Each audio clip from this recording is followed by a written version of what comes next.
key of the game and I won't be swayed. But there's something that I need, something to push me higher. Talk show Chris Collins and HenricK, they're on fire. They're watching all the rage quitters, exposing them with pain. They keep it gaming real, that's why they get all my respect from me. Rage quit, Chris and HenricK, don't you ever stop. You're the voice of the gamers, splittering rage quitters on the spot. With your wit and laughter, you're the champions we need.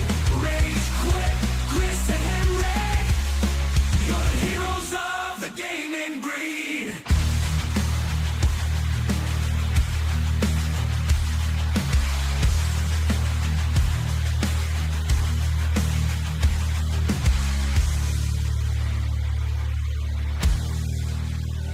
Turn around the video game mayhem.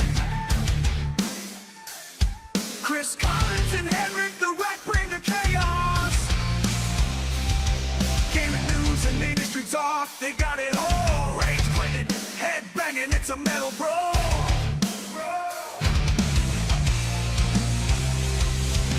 Mental meltdown, gaming in flames. Chris and HenricK bringing the thunderous rage. Video games and viral content, better games, ripping through pixels, the ultimate gamer getaway.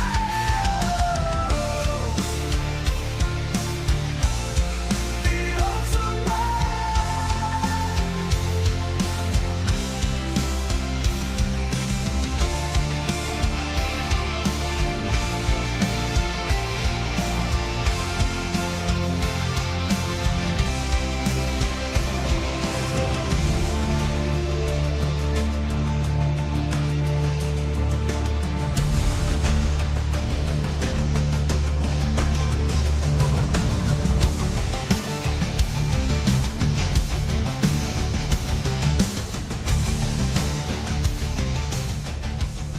Game over, I'm feeling the rage. Chris Collins and HenricK on the stage, talking gaming news. Industry that can't escape, we're reviewing video games. No need to debate, they bring the heat, spitting truth non-stop with fiery words. They're ready to drop, making waves in the world of video games. Collins and HenricK, they don't play no games. From console wars to DLC scams, they expose it all, making sure no one jams. The audience fired up, ready to explode. When rage quits on, you know it's a code.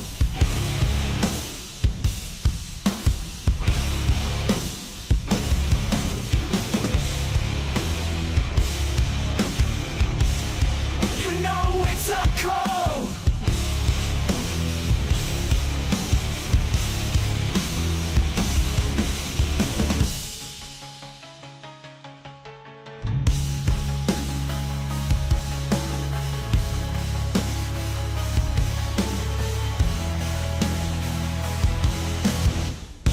When rage quits on, you know it's a code.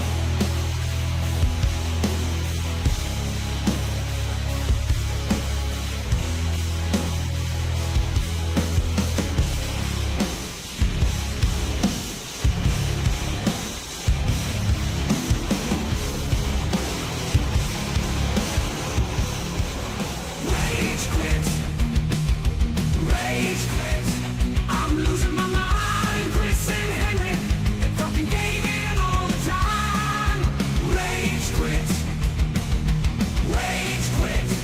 It's a love-hate affair, but I keep coming back. Ain't nothing else to compare.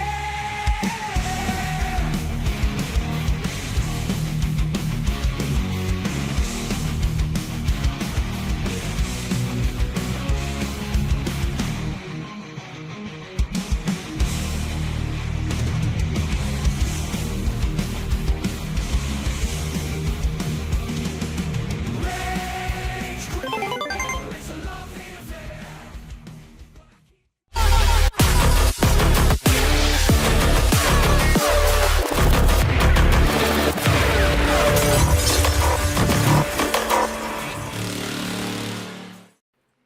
What's raging, gamers? Welcome to Rage Quit Video Game Talk Show. How you doing, HenricK the Wreck?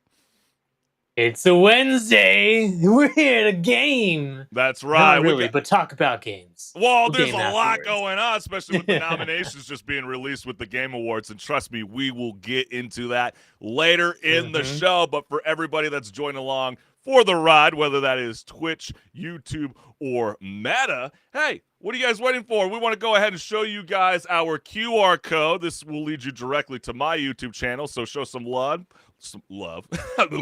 and hit the notification bell so you never miss a live show. And this is my QR code. You know the drill. Go scan that. Go to my YouTube channel. Make some comments for me so that I can leave some comments back. You know the drill. Come on now, let's get it. And we always like to start off the show with the bang and show you guys a lot of viral content that is circulating all across the World Wide Web. So let's get it. Modern games love those seamless cutscene to gameplay moments. 1 second, you're watching the story unfold. The next, you're in control and your brain is still on autopilot. And sometimes it's a cinematic masterpiece, wouldn't you say, HenricK? Oh, yeah, definitely. Depends on the game, but... That's true, because other times it's chaos, right? Yeah. Disguised as immersion. And so, quite frankly, this meme speaks very real. I'm sure you can think of a lot of games in the moment, gamers. And then, you get those dialogue wheels. Some players use it to shape the story, build relationships, and play hero. And others test just how fast they can turn a friendly NPC into a sworn enemy with one choice. And I have a feeling that's kind of how HenricK likes to game it out in his RPG worlds. Sometimes I introduce a little bit of chaos, yeah. Yeah, I go in guns blazing. But I want to know from you, the gamers, and this is how I'm going to set up the question. When the wheel pops up, are you carefully crafting your legacy or unleashing a completely different person the moment you pick up a controller? Or do you instantly transform into a completely, different person when pixels are involved? I guess that's the real question. And this video is freaking hilarious. HenricK found it. Oh my God, have a laugh. I ain't telling you shit, motherfucker.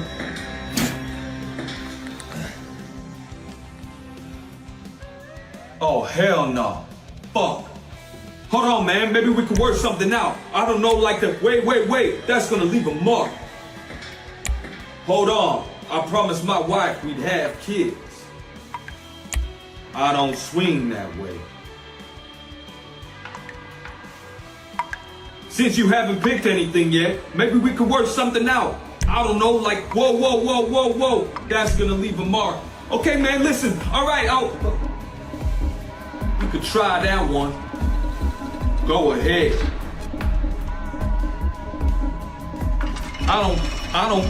Shit, wait. Wait, that's gonna leave a mark. I think that's like very real when you're... Oh, sorry, I didn't that? mean to cut you off. I was thinking about Cyberpunk 2077, like especially when the time starts to get down. You're like, wait, let me think about what I'm gonna do, because you feel like you have one way to tell the story and then it completely goes in a different direction. Have you had that same experience before, HenricK? Oh yeah. And there's been times that I've been like, oh man, I made the bad choice. Didn't I? Okay, time to re-roll that save. Or especially when you have to build up your perks and you're like, oh, I started this mission way too early. I would really like to know how it would go, but I don't have enough points to open up that dialogue. But we've all been there. And the comments were very active. So let's go ahead and jump right on in. I don't swing that way. I was planning on having kids, you know what I mean? What game did I just purchase? I don't know. I think a lot of gamers kind of have an idea where this guy's mindset was going. Trevor, yes, I know you are one diabolical son of a bitch. What did you say, HenricK? Yeah, no, he would definitely be the kind of character in this situation. Doing the torturing. And then let Rockstar recruit him so we can speed up the Grand Theft Auto 6 development. Yeah, that might be what it is or not. Who knows? Maybe. Hey, let's keep it rolling, because cheating in Rainbow Six Siege X has gotten so out of hand that top-ranked players are calling it a full-blown epidemic. The higher you climb past Emerald and beyond, the more it starts looking like a highlight reel of stuff that definitely shouldn't be happening in a competitive match. Wouldn't you agree, HenricK? Yeah, it's kind of just par for the course at this point, honestly. Yeah, and at the Munich Major reveal for Year 10, Season 4, game director Joshua Mills was going viral because he didn't dance around it. No sugarcoating, no vague PR phrases, just straight up honesty about the mess Siege is dealing with. But here's the question for gamers. At what point does cheating stop being a problem to fix and start becoming the thing that scares everyone away from the ranked ladder? I know I have a few buddies that I'm like, really, dude? Really? You don't want to play ranked? And this is probably why. But let's go ahead and hear his response. Now, I'm not usually the guy who gets to talk about cheaters. Because seriously, fuck them.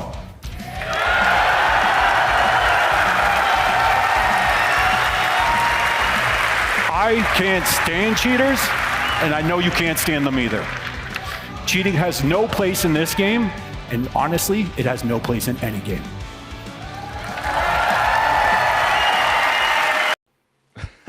I like the enthusiasm, but at the same time, actually make some actions towards it. That actually will speak volumes more than words. Yeah, I thought that was pretty corny. It's really corny. It's like, come on, man. It's like, yeah, let's get ready for the esports season. Let's go. And I just want to let you guys know we're in it to win it. And you cheaters, F off.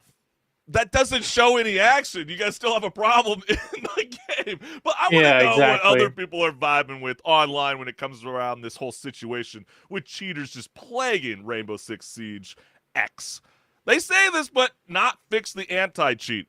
But at least maybe, I guess it's better than that they're addressing it, unlike, Black Ops 7, for example. Oh, wait, the irony that we're about to be covering this on pause and repeat is that they're still playing with cheaters, even though they claim that they're getting on top of this. Yeah, it's just, it seems like, in the year 2025, going into 2026, you think that we would nail this. But then again, HenricK, I'm already seeing cheaters on Arc Raiders starting to, splurge on out. It's all kinds of mess right now. Yeah, it's one of those things that's kind of hard to combat, but at the same time, you can make a very large effort towards it, and I feel like some of these companies haven't been putting as much effort as they maybe should towards combating it. Yeah, I mean, especially if you want to have a 10-year plan, and then other games don't have to say this on stage for claps. They just get rid of cheaters. Yeah. Like I said, actions speak louder. So and they've been saying this forever. It feels like someone I know on X is already going to start gathering all the clips together and just piling on these developers and these teams. And I know they do a great job with the game, but it's like, come on, guys. You guys say the same thing every year. Why is this trending? Just because he said a naughty word Probably, at the Munich Major. And then says as they make the game free to play. Oh. So I have heard the door to more cheating. Yeah, I've heard that argument before, but even that kind of sounds lame, of an argument to be made. Like, they get a hall pass just because it's free to play, or they just open up the floodgates and you need to have it under a paywall. But we have a $70 game, Black Ops 7, that, guys, I don't know if the free to play is really what's starting it. But, let's keep it going. Grand Theft Auto 6 is officially 1 year away. I know, isn't that crazy, HenricK, to think because they pushed it back unless Leap Year decides to show up early and push it back again? I mean, at this point, anything feels possible. I mean, is this game ever going to get released? I don't know. But meanwhile, former Rockstar developers have been speaking out. They held an protest in Edinburgh after more than 30 employees across multiple locations were fired at the end of October. The Independent Workers Union of Great Britain says it looks like an attempt to shut down unionizing efforts, while Rockstar and Take-Two deny that, saying that the dismissals were for gross misconduct, specifically leaking confidential info in a Discord chat, because nothing says modern workplace drama like screenshots on the wrong server. And I just gotta say, I mean, how funny. Why aren't they using Slack, HenricK? Oh wait, Discord is kind of that go-to gaming platform. Kind of like the gamers version of Slack. Like what's up with the said? Right. And so what do they expect? I mean, unless they have their own kind of locked server, I can see why that's questionable. But here's the real question for gamers. With all this happening behind the scenes, does it change how you feel about Grand Theft Auto 6, or are you still locked in no matter what? And let's go ahead and see some of the scene that's been building up in Edinburgh. So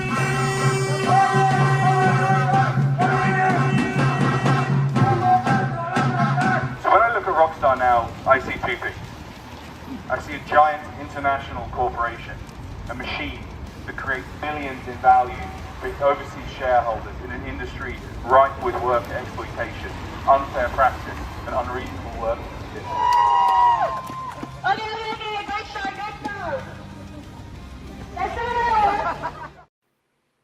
You know, I see this, but I also see that most likely, unfortunately, there's probably not going to be much change in the company. Oh, I see a big change in the being company. real. I know a big change in the company. Another change in that? the release date. You know what I mean? When you see this, you go, really? They're going to nail that from a year from now? When literally their whole employee workforce is stepping out, banging on drums, being like, hey, bring back our employees. They didn't get in trouble for leaked confidential information. No, they're actually claiming that they were in a Discord chat talking about unionizing, and Rockstar and Take-Two found out about it, and they said, no, we do not want this happening, and they fired them. And sometimes when you have that, you know, grossly misconduct labeled on your resume, it is really, really hard for a developer to go find another job at another studio. You know what I mean? Yeah. So this is very, very serious accusations that is coming across Rockstar and Take-Two, and I'm kind of with that one guy shouting out in the rain. You know what I mean? All they care about is the shareholders. That's it. Mm-hmm. And the people that are creating this fantastic game are the ones taking a hit. They are the human cost. It's unfortunate. But let's go ahead and read the comments. The Khalifa cost $1.5 billion, yet Grand Theft Auto 6 cost $2 billion. And when you see that in perspective, HenricK, I mean, this meme is hilarious. What an adorable little doggy. You know, never would have thought a big dust ball of, you know, cloudiness could be so adorable. But yeah, I mean, it's gonna, they could be in a massive debt. You know what I mean? They really could. Yeah. And I mean, I know they'll make money off the game, but maybe not as much as what they want. It's going to be plagued in microtransactions. I mean, holy cow. I mean, are we even going to have a campaign? I'm starting to feel like it's going to be the shortest campaign of all times, and we're going to be running around in their little interactive sandbox universe. But then, you mean to say that they're taking all this time just to build up the online version of the game? I definitely think so. I really do. I think they really want to make sure that they can nail it for a 15-year run like they've been doing with Grand Theft Auto 5. But look at this meme. I mean, how hilarious is this? Me and the boys when Grand Theft Auto 6 comes out. But I'd like to think that our outfit of choices would be a little bit different than this. Don't you think, HenricK? I mean, I think we would be a little bit more pizzazz, you know what I mean? This is a little more fashionable. Yeah, this is a little tacky, you know what I mean? I see a Bill Cosby in a sense in the middle. Yeah, right, a little Lamb of God action or something when I'm in my 80s, you know what I mean? Like my dad would say, that Banshee music that you keep listening to. Yes, Father, that Banshee music. And then, oh, I know, John Cena. That was an awesome send-off for you, my man. But, like, we're all feeling like we can't see it. We don't see it coming. You can't see me. It's all over. It's not looking really pretty. Feeling like it more and more. The more we wait, the more it feels like it's never going to happen. It is a very, it's not looking good, fam. Not at all. But, yeah, I'm curious from you, the gamers. Do you feel like it's going to come out from a year from now? Let us know what's good. But we always love you guys for joining along for the ride every Wednesday night at 6 p.m. Pacific Standard Time, because without your support, gamers, this show would not be possible. And this QR code will lead you directly to my YouTube channel. So go ahead, like, share, subscribe, and hit the notification bell. And you see this QR code? Yeah, that goes to my YouTube channel where there's tons of content. So just go watch some, leave some comments. I'm looking out for them. All right, I'll respond. Come on now. We got a lot of things to discuss. This is going to be such a jam-packed show. So HenricK the Wreck, are you ready to rock and roll and get this moving, baby? Oh yeah, grab those magazines and load up those guns, because we're taking shots at the yearly Call of Duty release. That's right. Hey, I like that. Let's get it, baby.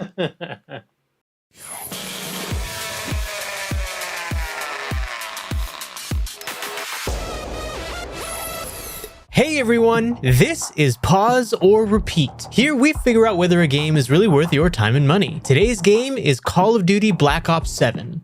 This is the yearly release in the Call of Duty series, so of course you can expect there to be a campaign, multiplayer, and since it's in the Black Ops sub-series, there is also a zombies mode. The campaign follows David Mason and his team in 2035, 10 years after the events of Black Ops 2. They're investigating the shady dealings of the Guild, and a subsequent return of Raul Menendez. Their job? Stop any nefarious plans intending to throw the world into disorder once again. But now the question still stands. Pause or repeat. The yearly release. Does it not make your eyes just roll a little bit whenever you hear that it's coming out? Like, okay, here we go again. Did you learn any mistakes from last year? Let's find out. What do you think, Chris? Well, when you do play Black Ops 7, it definitely does feel like a very rushed project, I would say. I mean, yeah, Treyarch and Raven Software boldly explore a future where the world is collapsing, trust is gone, and the only thing more unstable than global politics, Henrik, is the player base, okay? I mean, this time, they ditched solo campaigns entirely. I mean, that was a very big shocker for me because apparently, I guess, playing alone in 2035 is as outdated as split-screen couches. You know what I mean? Are they predicting the future? I wouldn't be so pressed about that if, it was an option maybe to play co-op and not forced onto me. And the reason why it's a problem that it was forced onto me is if I want to play alone, I won't have any NPC squad mates with me like I normally do in previous games. I'm just alone, even though I'm getting comms from my squad mates in the story. Like, it doesn't make any sense, and it makes it more annoying, actually, sometimes in certain parts where you're really intended to have another person, at least one more person. And I had this problem, Chris, while playing the game in the forced co-op mode, where in more than half of the missions, people left. People left halfway through or at the start of the mission. So I ended up doing the mission either with just one other person or by myself. Well, sometimes duty calls in real life, right? I mean, I'm with you. I mean, playing alone feels like trying to do karaoke with nobody else singing. I mean, that's always like a really cringy experience. I mean, yeah, you can do it, but you'll question every life choice that got you there. But yeah, they try to set it up as like, Black Ops 7 is tossing you into a world on the brink. Yeah, there's that psychological warfare that they fully lean into. I don't know what the hell this was. Was this like Batman was going to make an appearance? They throw some cloud of smoke. You're thinking like Scarecrow's exactly. I mean, didn't it feel like they stole that plot? It was like, guys, I think we should come up with something a little bit different. And honestly, that lends to it not really having the right tone for the campaign, because not only did they do a thing kind of like Rise of Skywalker, the last in the Disney trilogy of Star Wars, where they're just like, somehow this villain just came back. Somehow Menendez came back. They don't really explain until maybe a couple missions in. I won't spoil it for those who haven't played the campaign, but it's silly. And aside from that, just, the tone of the story makes the villains seem like Saturday cartoon villains, which is not a good thing. Because every time I'm facing these bosses, I just feel like, I don't know who you are. I don't care who you are because you didn't make me care who you are. Yeah. And now I'm just not having a good time because I'm not enjoying the experience of playing the campaign.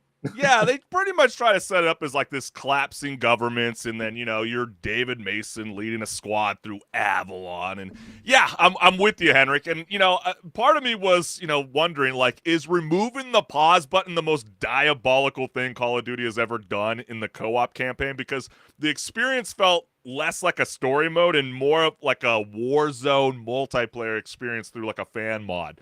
You know what I mean? Like, it was very odd.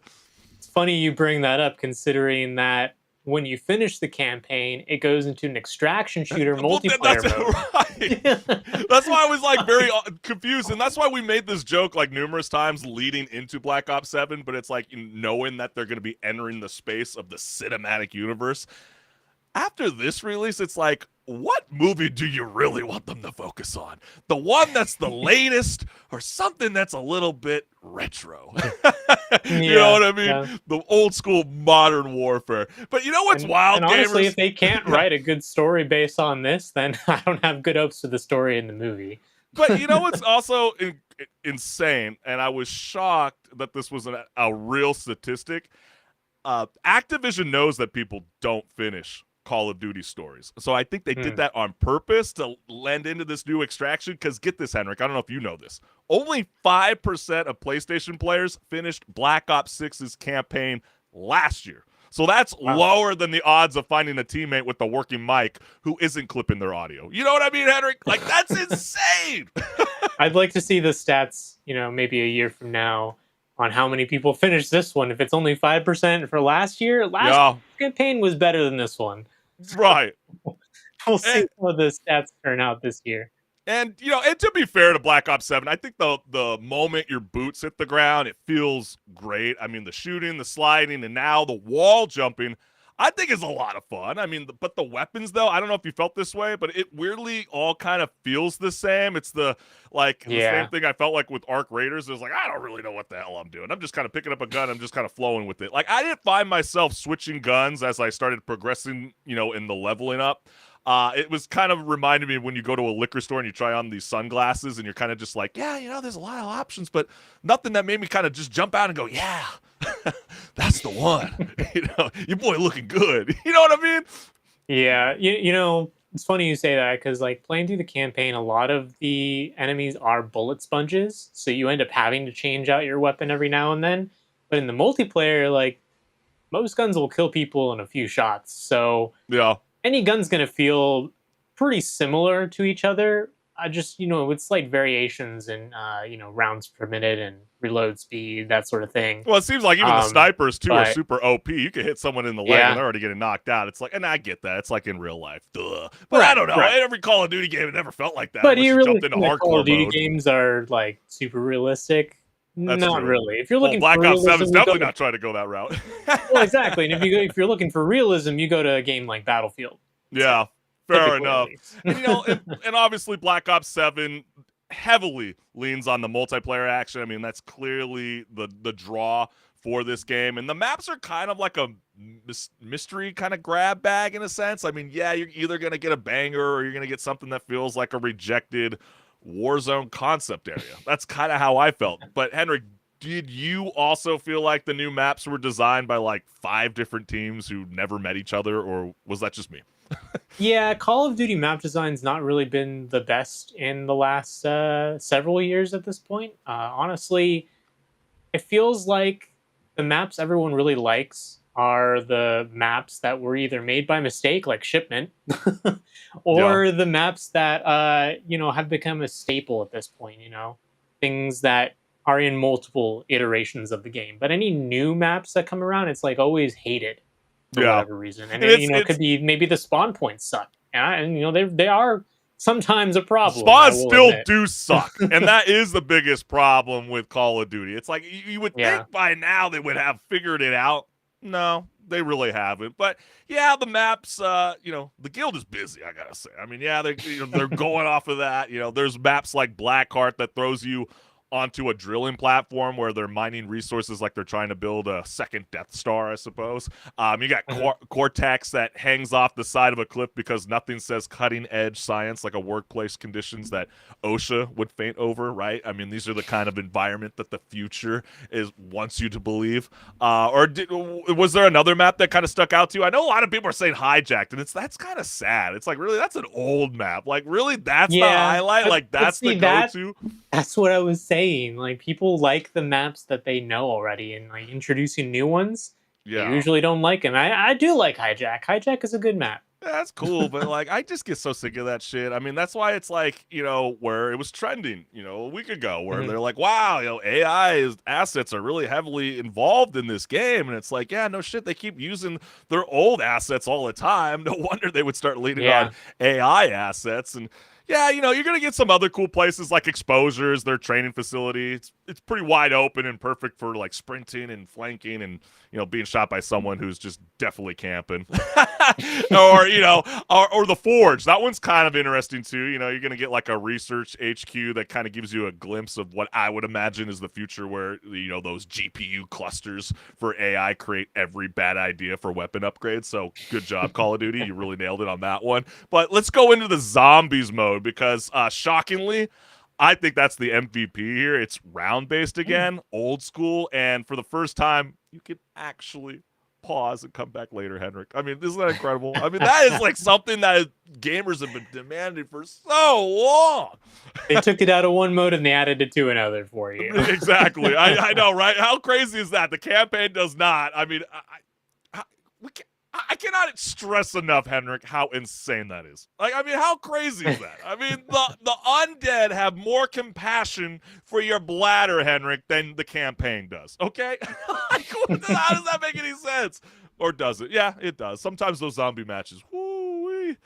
They'll go for a very, very long time if you It's really like a zombie. are good at that. It will eat up you alive. It'll eat up your time. Yep. But if you got the Game Pass, HenricK, and you jump in with friends, you'd probably have a blast. But if you're thinking about buying Black Ops 7 outright, I mean, how you vibing with it? Because is this like an outright repeat, or is this just a pause?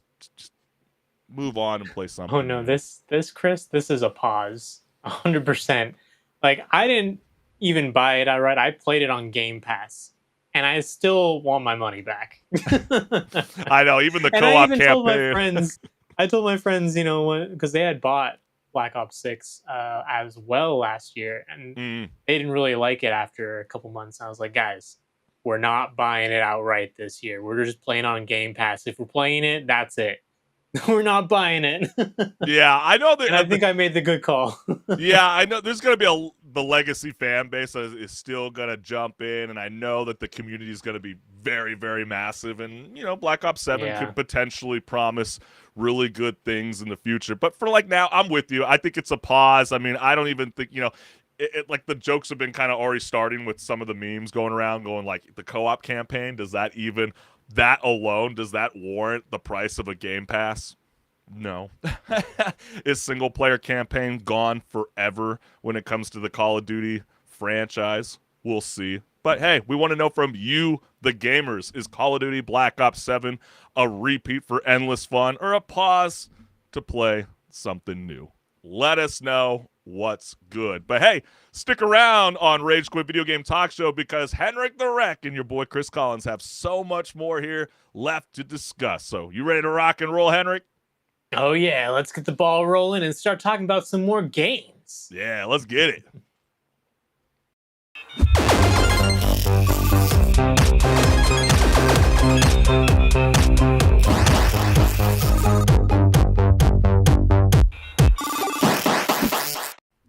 What's good, listeners? Welcome to Patch Notes, where my co-host HenricK the Wreck and I discuss gaming news, industry talk, and so much more. Let's get it. The Game Awards 2025 nominees are officially out as we march toward December 11th. The night where we all pretend we're here for the awards, but we're really just kind of refreshing X, waiting for a surprise trailer that leaks like 3 hours early anyway, right? I mean, that always happens. And this year's ballot, it's stacked. What did you say, HenricK? Oh yeah. There was a lot of great games that came out this year, and honestly, a lot of them got actual recognition in the awards here. So, in the nominees. And some might be questionable, but we're going to break that down. And of course, we've got world premieres, performances, and, those awkward, celebrity cameos who clearly haven't touched a controller since like the PS2 era, and everything you could ask for, right? I mean, yes, there are 27 awards in total, decided by the voting jury at 90% and us gamers with 10%. So barely enough for us to feel involved, but just enough for the jury to say, see, you participated.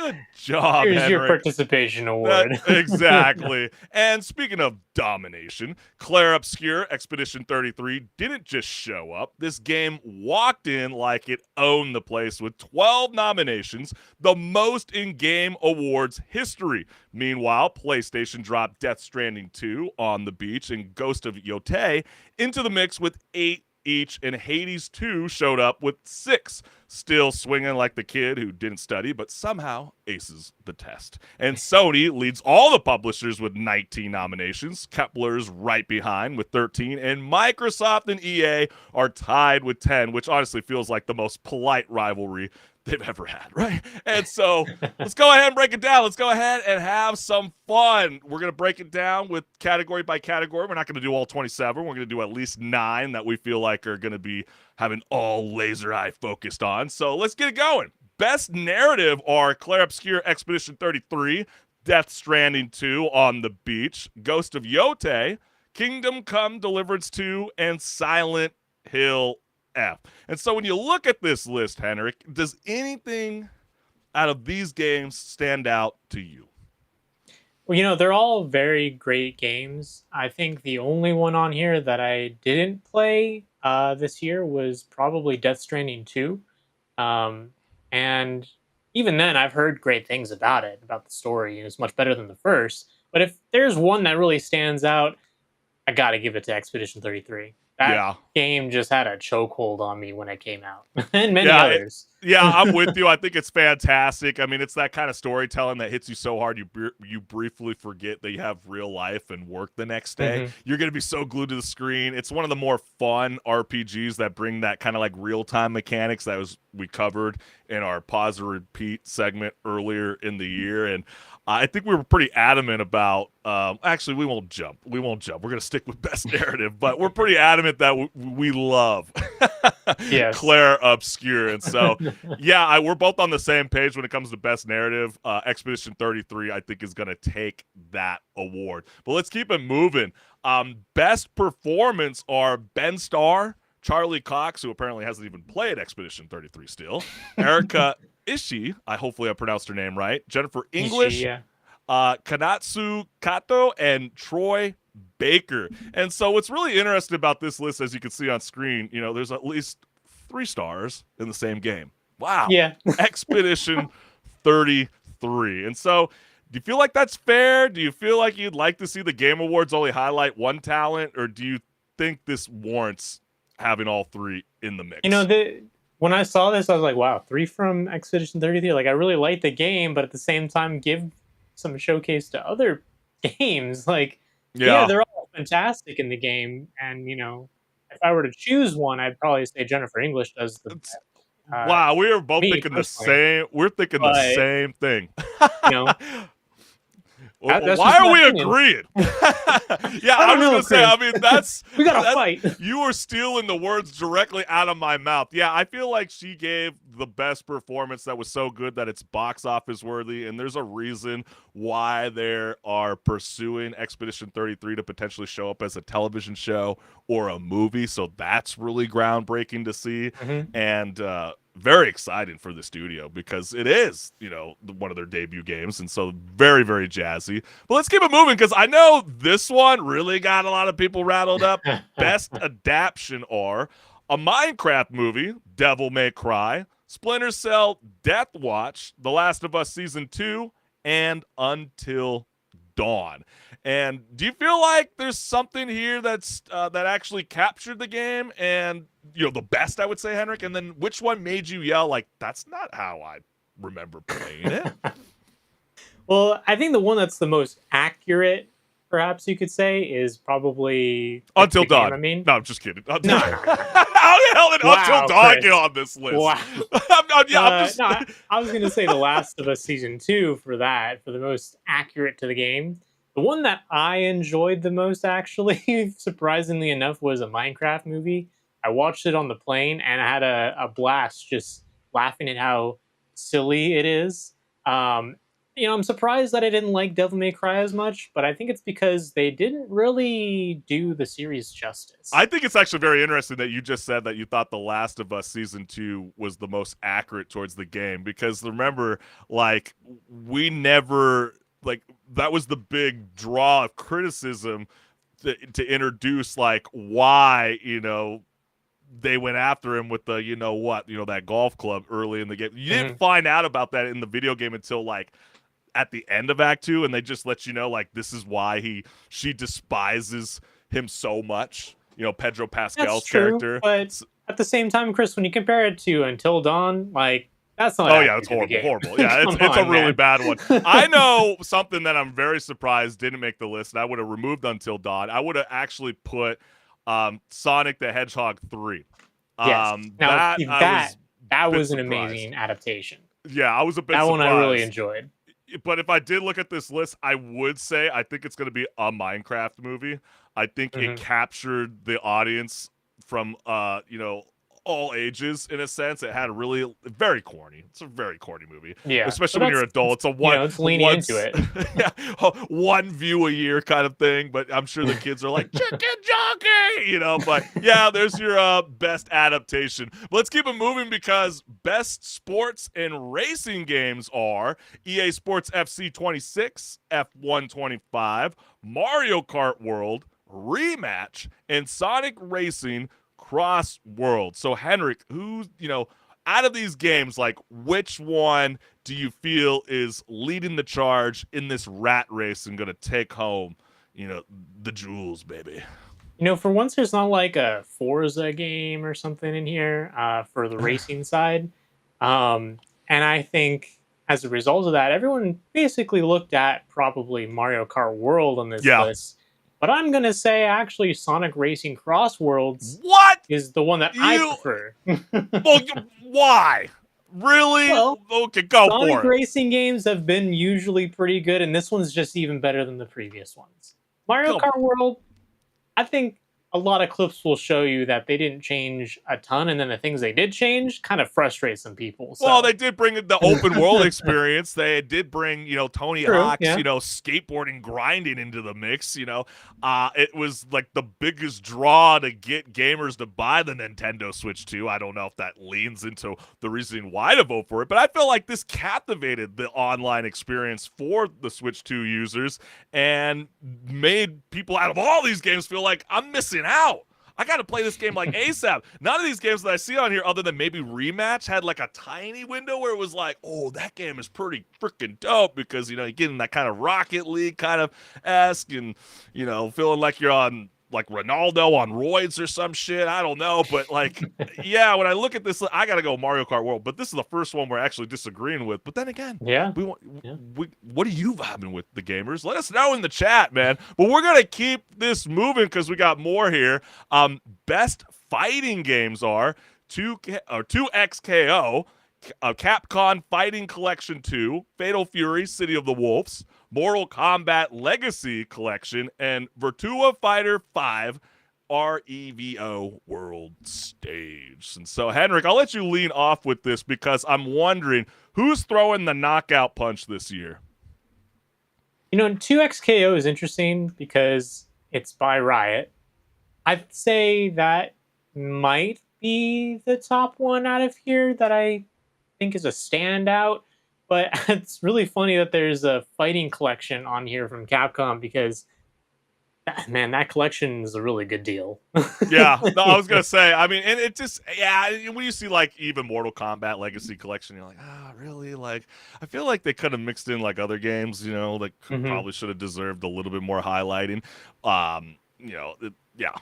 We'll just kind of leave it from there. But this is a tough one for me. I was kind of digging the new reemergence of the Fatal Fury series kind of coming back. So City of Wolves, I would like to see kind of shine in this this charge. But this is going to be a tough competition. I mean, everybody's like in that WWE kind of like cage. You know what I mean? Who's going to get thrown out and who's going to be left on top? I really don't know. But this is a tough battle, fam. Yeah. But let's jump into best family games are Donkey Kong Bonanza, Lego Party, which I was kind of surprised that thing just barely came out, Lego Voyagers, Mario Kart World, Sonic Racing Cross Worlds, and Split Fiction. So what are you vibing with, HenricK, when it comes to a game that, makes you feel like, this is very family friendly and we're all playing together? I haven't played it, but I've heard amazing things about Donkey Kong Bonanza. But if I'm going to go with something I have played, I would say Split Fiction, though I kind of have a feeling that once I do get around to playing Donkey Kong Bonanza, that's going to probably be the taker for this category over Split Fiction. I think I'm a little have that confused feeling. with the ratio of these kind of games, because now I'm kind of questioning what does best family games actually mean for the Game Awards. Because when I look at Donkey Kong Bonanza, I'm like, are you actually playing along with your family? That's a single player Yeah, experience. it's probably more are something you that's like family friendly, not necessarily play with. okay? But Yeah. Split Fiction is perfect for all ages.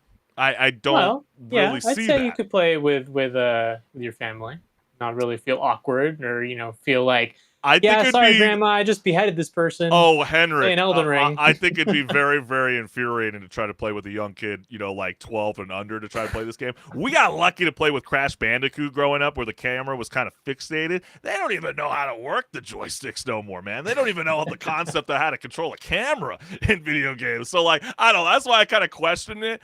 But when I look at this list, I think it's going to be Mario Kart World. I really do. I think they're going to pull this thing Okay. off, but we're going to have to see what's good. And then we also have best multiplayer games, which is Arc Raiders, Battlefield 6, Elden Ring Night Rain, Peak, and Split Fiction. Any of these stand out to you, HenricK, where you're like, dude, I am totally dropping in? And how quickly are you going to be blaming the lag for it? It just is maybe recency bias because it hasn't been too long that it's been out, but I do really like Battlefield 6. I think it's a really good entry in the series, a good choice for people who are looking to come back to the series after maybe losing some faith in it from the last entry. And yeah, they just did a really fantastic job of making a very solid Battlefield experience in Battlefield 6. I'm with you. I mean, I was talking about it even at the beginning of the year. I'm like, I don't understand all the hate towards the Battlefield franchise. It's like, yeah, they did a really bad job launching 2042, but with 6, I really think they have definitely won back, the gamer base. But I got to go with Arc Raiders. I just think it's something new and different. I love that whole proximity chat feature. I feel like this is something like in the moment of our time, where it's like if you weren't there when it was at its highest, then you are definitely going to experience while it's at its lowest.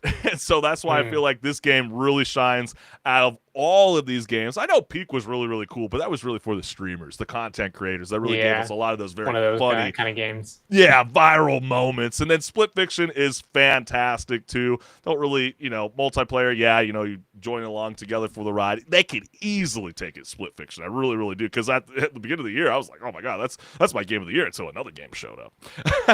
But yeah, I'm going to go with Arc Raiders on that one. And then we got best debut indie games, and that is Blueprints, Claire Obscure Expedition 33, Despolette, Dispatch, and Megabonk, which, breaking news, Megabonks actually is pulling out from the best debut indie, because come to find out, the solo developer is actually a veteran, and I guess he's going to be telling his side of the story later on. I guess the Game Awards are handling it in a private matter and want him to discuss it on his own. But HenricK, take out Megabonk. Which newcomer impressed you the most?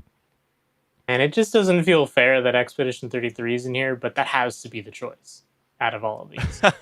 I'm sorry, but it has to be. It's pretty self-explanatory, and then that's where we leave. I'm with you. I think it's going to be Claire Obscure Expedition 33, and then finally, let's go ahead and show up the last of the category, Game of the Year. And I'm kind of wondering, gamers, when you look at Claire Obscure Expedition 33, Death Stranding 2 on the beach, Donkey Kong Bonanza, Hades 2, Hollow Knight Silksong, and Kingdom Come Deliverance 2.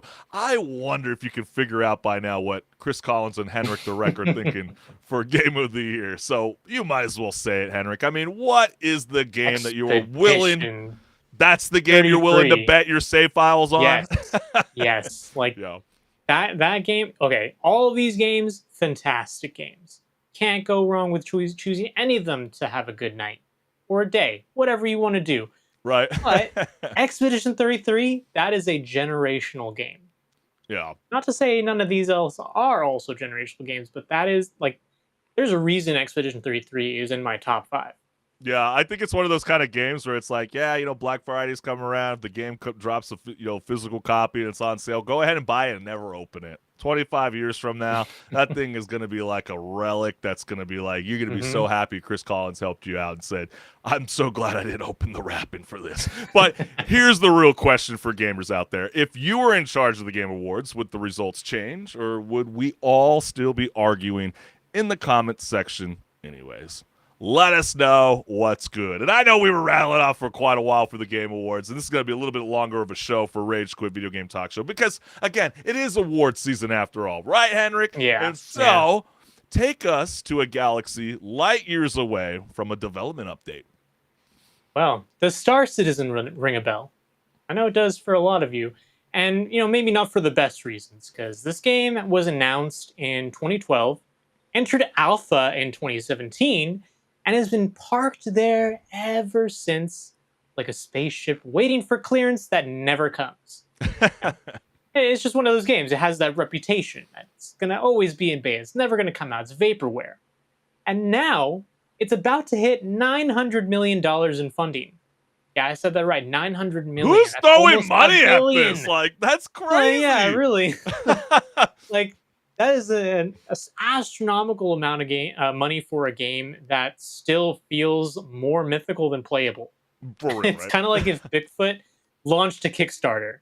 Would you be throwing money at Bigfoot who would that pay you've for that? never seen? I want to know who would Right? pay for that. Bigfoot's going to launch his Kickstarter. Just watch. Yeah. I'll believe it when I see it, okay, HenricK?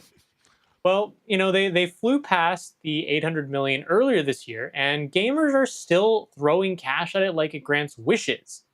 At this point, I don't know if we're back in a video game or buying stock in this game, and not even the Yeah, game, for real. just an idea of Yeah, the game. is this like a money laundering scheme happening? Like, since Yeah, when you 2012? see What something the like hell's this, it going makes on? you think it is a money laundering scheme. But gamers, are we supporting a dream from these developers? Or are we just hoping to play Star Citizen before our grandchildren ask, wait, what's a PC? Yeah, for real, right? It's well, what you're playing is a PC 2.0.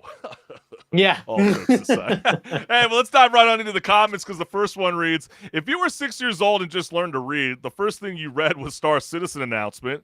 You are now an adult. That is, pretty wild to think That is that's crazy to think of that is the thing that actually can be happening out there. Wow. Yeah, it's like Matthew McConaughey in Interstellar, you know what I mean? He thought, light years away, and it's just time is just speeding up so much faster. Maybe that's how Star Citizen is thinking. They're the Matthew McConaughey. They're like, it's okay, we got time. And it's like, no, we're losing time very, very fast. They'd probably make less money if they actually took something and declared it a release version. As it is now, people could just brush off any glaring flaws with it as like, an early access or it's alpha and etc. With the follow-up comment that reads, at this point, it's basically a live service game that uses the fact that it's quote-unquote unfinished as aspirational gimmick to keep people playing and as a shield against criticism. You think that's a good the point. ploy? It is possible. I know Fortnite was in beta for a very long time, and they probably were thinking a similar thing in that respect. Hey guys, don't worry, it's in beta. It's not a finished product. We'll That's fix why I never the things liked. you were complaining about. That's why I never liked like early access games. I just hate it because it's just an excuse for them to just, for some people, not all of them. Some people do a good one, like Scheduled One, like that was like a game that people still loved and ride with during that whole early game access point. But it's like, has anybody ever heard an update about the full game release anytime soon? We're going to find out in the next 12 years. We're going to find out. This game will be finished when humanity achieves intergalactic travel and the game is no longer fiction. Well, I heard maybe. Khloe Kardashian believes that the moon landing's not real. So when she believes that the moon landing is real, is that when the game gets released? Maybe someone's got to take Maybe. that call. I Hey, mean, Chloe, you got to oh, change your thoughts on this thing. oh, girl. I mean, that whole family. And they wonder why Kim Kardashian can't pass the bar exam. And then it's wild back when this game was first announced. I was so excited, so pledged for Squadron 42 while my son was a little boy. Present. My son is a full-grown adult, and I'm in my middle ages. I stopped giving them money many years ago after it became apparent Chris Roberts will drag on development of Squadron 42 way past my son giving me a grandchild, which is kind of crazy because Squadron 42 is set to be released next year. And I know some of the frustration from gamers are like, okay, we get it. You're launching a standalone single-player spin-off campaign that's supposed to be in the universe of Star Citizen, but guys, the team, please focus on finishing the actual game that we all one threw that our we money paid into for. first. Yeah. Oh, it's just Looney Tunes at this point. And then probably still runs like hot garbage while using 25 gigabytes of system RAM. And then you joke, but it's actually using 14 to 20 gigabytes of my 32 gigabyte of system RAM for me when I play it, laughing my ass off. So, like, it's just, I'm not looking too Yeah, good. optimization is not their focus right now. No, not anytime soon. And then I can't wait for the memes when Squadron 42 releases before Grand Theft Auto 6. We'll probably see Half-Life 3 before either. Hey, well, there are rumors that Half-Life 3 is going to come out with the release of the Steam machine, so that might with Jeff actually Knightley. happen. Well, because, Jeff, the leader in charge for the Game Awards, has one game on his wish list, and you can't see it. So that's why people feel like, very ironic, Steam, Valve, Half-Life 3, are they packaging something? We'll have to soon find out, but HenricK, are we funding a game or a long-term cosmic experiment? Like, what the hell's going on? Yeah, it really it feels like vaporware. I know there is a version of the game that is playable, but I remember, hanging out with some friends over the lockdown period of the pandemic, and one of them's like, I'm gonna play some Star Citizen right now. I'm like, okay, check it out. I'm like, okay, this seems pretty cool.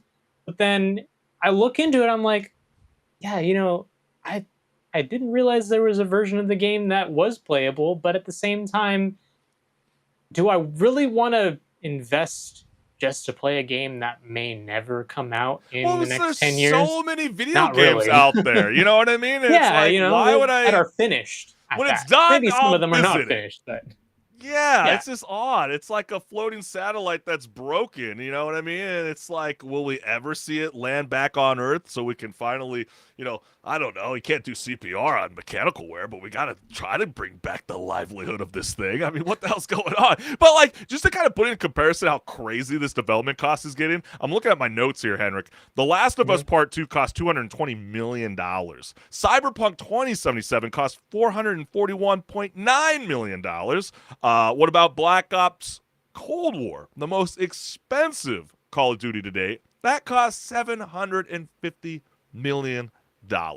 So when you hear that, and then you look at a game that's been in a 10-year development cycle, more than that, that is ooh, and it's not even out yet. not even Completely. out. Crazy. So tell me, gamers, are we funding a game or are we just funding a lifestyle? And more importantly, do you honestly think you'll play Star Citizen before your GPU becomes retro? Let us know what's good. But let's keep things moving because by now, every gamer knows the heartbreak of walking into GameStop with a stack of pristine AAA games, maybe even a whole console. I'm sorry to my older brother, Casey. Yes, HenricK, I have to admit, I traded in a GameCube for a Call of Duty game. Oh, Take a moment of silence. killing me. I know my older brother's watching. He's like hating me right now. But thinking you finally struck gold, only for the store clerk to look you dead in the eyes and offer enough store credit to almost buy the hottest game out that week. But by now, GameStop wants to flip the script with something wild. Trade Anything Day. So on December 6th, only a one-day event, you can bring anything to a GameStop, well, maybe not quite everything, but they're literally saying anything, and they will swap it for store credit as long as it fits in a 20 by 20 by 20 box. And of course, employees can reject whatever they want, which means the real mini game here is, will they judge me for this? Before we jump into what gamers are saying online, is this GameStop reinventing itself, or are we just participating in the world's funniest real-life inventory challenge? Let's go ahead and dive right on into the comments. So the first one reads, my girl kicking me out of the house after trading in her Nespresso for $5 store credit.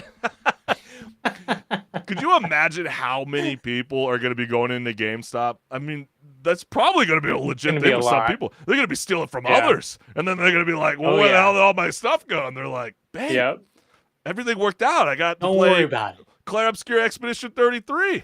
And I got Split Fiction. You we said can not share to together. open it, though. You said not to open it. That's true. Okay, let's switch games. Split Fiction. Split Fiction. But I didn't have enough store credit to get a controller, so hopefully you have more Nespresso. No? Okay.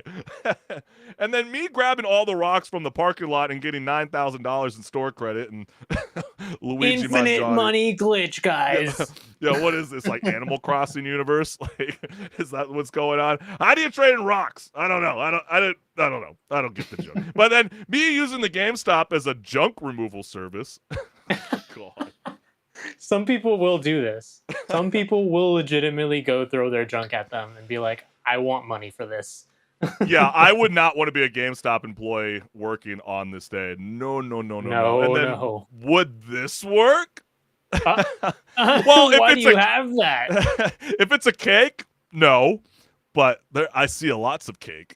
There's more than one type of cake there. That's true. There's more. And I've been seeing that new SpongeBob movie come out, and Patrick Starr's ass is like everywhere in that trailer and even in the new video game. So now that I look at Plankton, this does look appropriate for SpongeBob. I mean, I don't know why they're embracing the ass cheeks so much in that world. Me watching SpongeBob SquarePants growing up, I don't remember that much ass. It's SpongeBob. And I guess it's for the memes. I guess so. And then me. I got 3 PlayStations and 44 games. GameStop. Best I can do is $10. Yeah. That probably is what it's going to be like, honestly. It is. That's how they did me with that with the GameCube. Damn it. Yep. What are they going to give me for a Gabe Cube when that drops? And then the last one, the economy is so bad, GameStop's taking relics like, wow, I could trade all these in for $13 at GameStop? I know. The holidays are hard. Please, send us everything. And HenricK, is this GameStop leveling up or just the most chaotic garage sale in gaming history? Oh, this is 100% a publicity stunt by GameStop. And it's also because they know that they have this reputation of not really giving that much trade-in value to people when they come in with high-value things like you experienced with the GameCube. So maybe this is their way of saying, hey, guys, we still do trade-ins, and, for this one day, we'll take anything. Yeah. But yeah, don't expect to be making a fortune. No, I'm with you. I think this is an amazing publicity stunt because I think they understand by now how the Gen Zers and even the millennials are going to be acting towards this. I think of you all on the TikTok universe. You guys are some savages out there, okay? And I know some of y'all are going to utilize this opportunity to make some very, very juicy reels and content, if you know what I mean. Oh, yeah. Some of y'all are going to, hopefully, don't bring in bodily fluids. Yeah, you can maybe slip in a dildo and get rejected. I can already see that coming, all right? And they already said, don't do that. Don't bring in hazardous waste, all that kind of stuff. We're not going to rattle it off because it goes on forever. But yeah, clearly they don't want your dead animal or your living animal. They don't want, what else? They don't want you selling them drugs. They don't want you selling them booze. There's some other things that I see here too as well. Jewelry, they do not want. Clearly they don't know the value of gold or copper because you stole it from a cul-de-sac, right? Copper wire, please take my copper wire. I jammed it in this 20 by 20 by 20 box. Take that to the recycler instead. Yeah, take that You'll get money. And they'll need your driver's license too, just to kind of vet you and see where you got that. Exactly. But tell me, gamers. I mean, if you could trade anything for store credit, what are you bringing to GameStop, and what do you hope they're desperate enough to accept. Let us know what's good. But all right, HenricK, the Rec, you ready to talk about a platform that suddenly wants to know our faces a little too well? And what platform is that? Well, Roblox of all of them.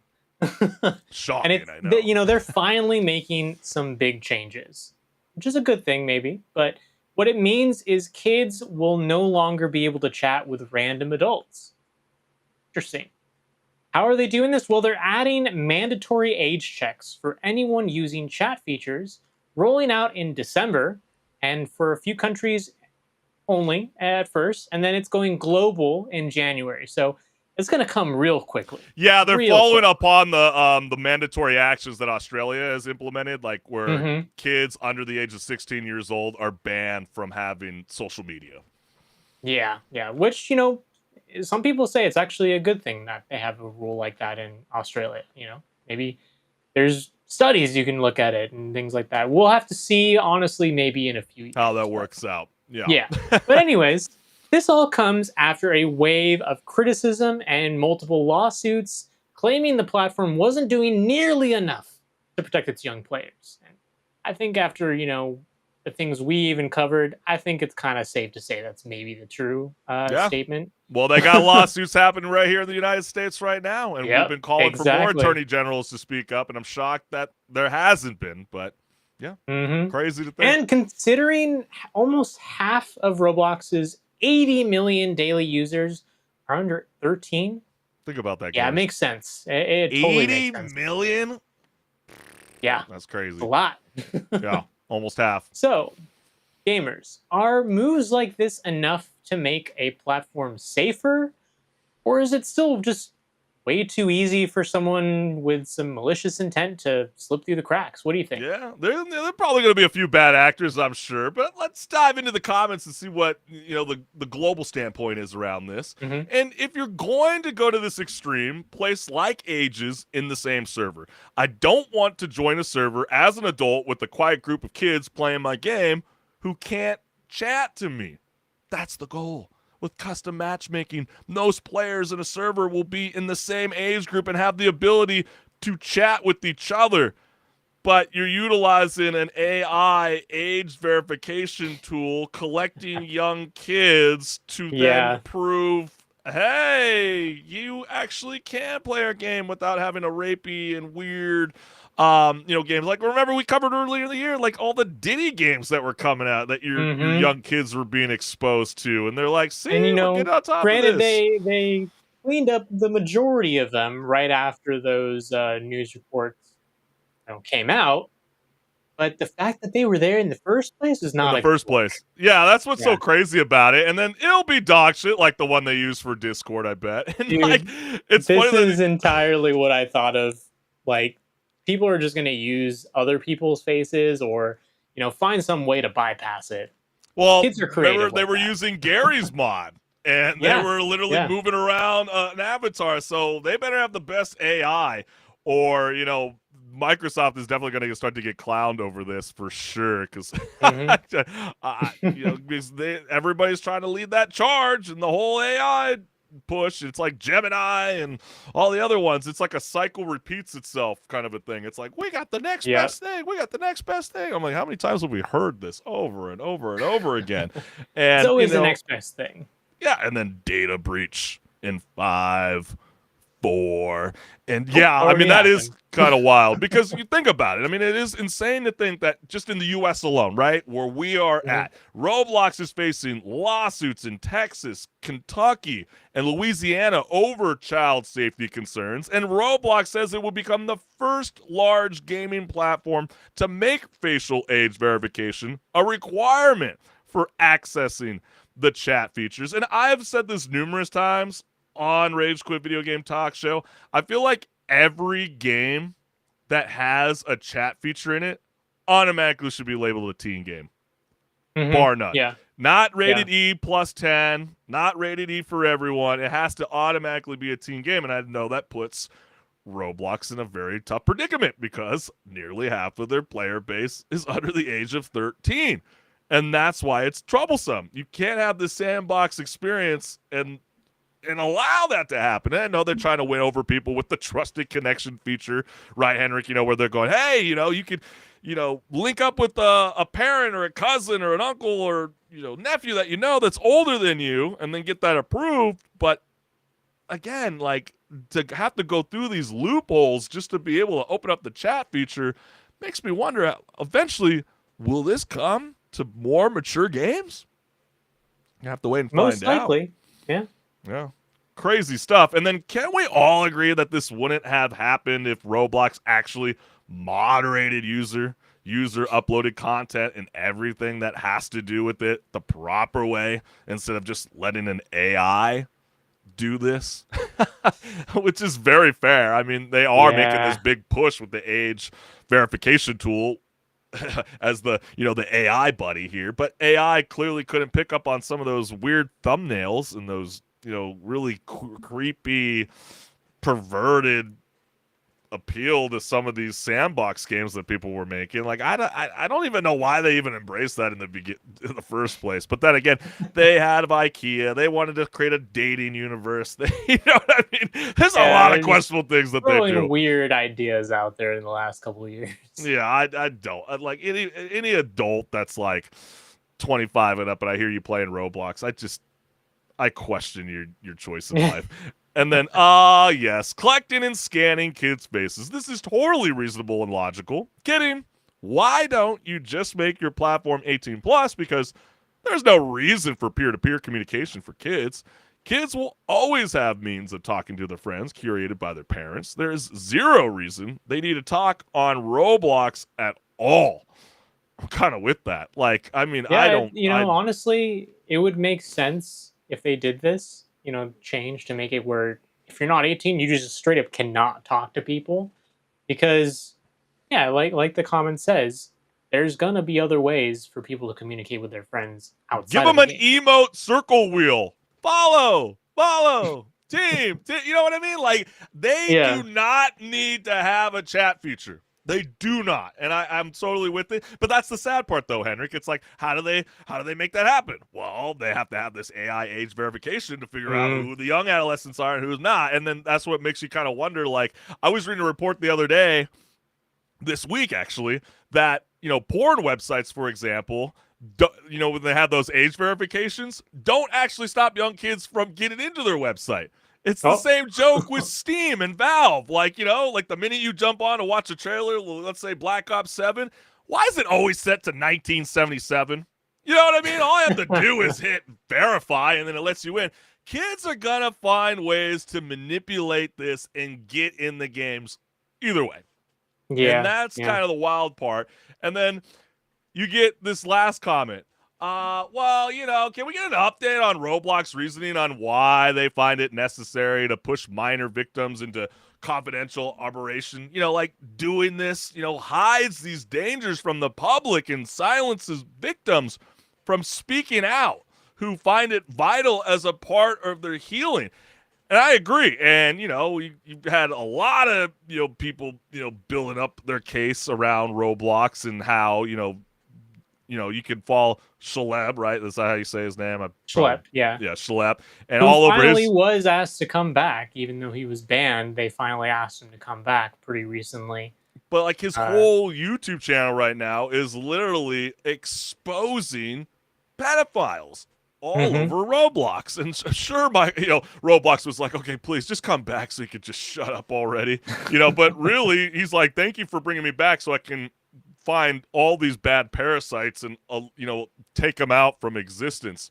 But yeah, it's a really messy situation. And HenricK, is Roblox finally getting ahead of the problem or just patching a ship that's already taken on water?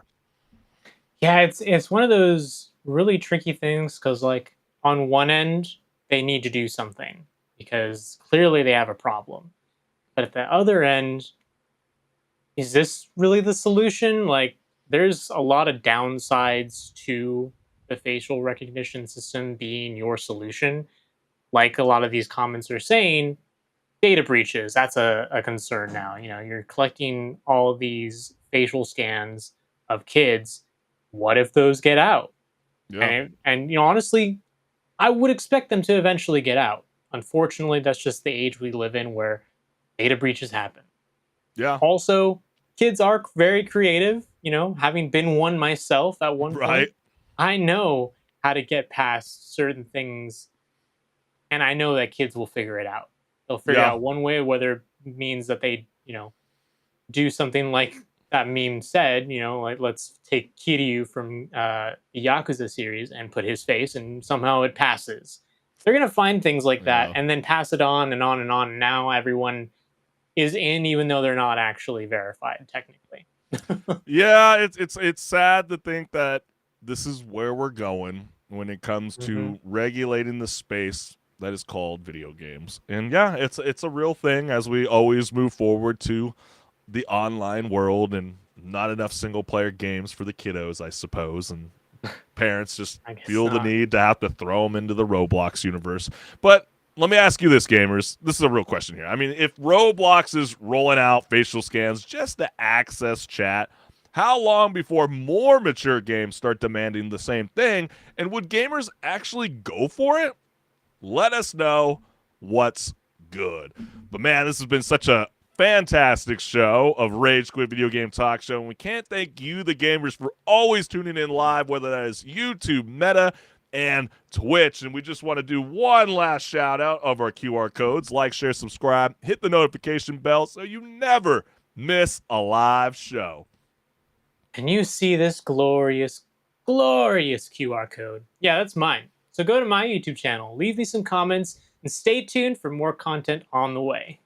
That's right. And we do want to let all the gamers know we will be off for the Thanksgiving break, and we will see you in a couple weeks from now. So have a fantastic time with your family and friends. Eat some good food if you can, Yeah, cherish time the of the year to moment. do I mean, so. it's always the best time of year when you get together with your loved ones, not just in a game lobby, but in person. You know what I Yes. mean? But also So, remember to take some time to play some games. yeah, that's right. That too. So you just make sure they eat it, gobble up, and then get back into the gaming chair. But for now, we will see you later, fam.